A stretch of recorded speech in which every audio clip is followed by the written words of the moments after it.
Hello good morning. तर आज आमच्याकडे एक खास प्रोग्राम आहे. तो काय ते तुम्हाला पुढे व्हिडिओमध्ये कळेलच. तर व्हिडिओ शेवटपर्यंत नक्की बघा. तर सकाळी सगळे आपले रेग्युलर घरचे जे काम होते ते आवरले आणि जेवण बनवलं. जेवणामध्ये पावभाजी केली म्हणजे संध्याकाळी परत जेवण बनवायला नको आणि मस्त जेवण केलं आणि दुपारी मुलीला झोपवलं. कारण ती जागी राहिली तर काहीच काम होणार नाही. मग काय ती झोपल्यावर डेकोरेशन करायला घेतलं. तर आज आमच्याकडे माझ्या मुलीचं बोरनान तसंच हळदी कुंकुमचा प्रोग्राम होता.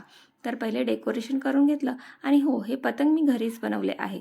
सगळे नाही, मध्ये जे आहे ते. त्याच्यानंतर दारापुढे छान अशी रांगोळी काढली आणि नंतर हळदी कुंकुमची पण डेकोरेशन केलं आणि नंतर हळदी कुंकुमची सगळी तयारी केली आणि मसाला दूध बनवायला घेतलं. बायकांना गोड बनवून द्यायला. मग काय, नंतर मस्त चहा पिला आणि मुलीला तयार करायला घेतलं. तिला नटायला खूपच आवडतं आणि आम्ही पण तयार झालो. टाईमच झाला होता. बघता बघता सगळे लोक यायला लागले. नंतर पहिले मुलीला ओवाळलं आणि बोरनानं केलं. तिला तर खूपच मजा आली. त्याच्यानंतर हळदी कुंकुम दिलं. तर वाण तर आमच्या मॅडमलाच द्यायचे असतं सगळ्यांना. मग तिने वाण दिले आणि त्याच्यानंतर खूप सगळे पिक्चर क्लिक केले आठवण म्हणून. आजचा प्रोग्राम खूप मस्त झाला होता. तर आजच्यासाठी एवढंच. भेटू उद्याच्या व्लॉगमध्ये. बाय.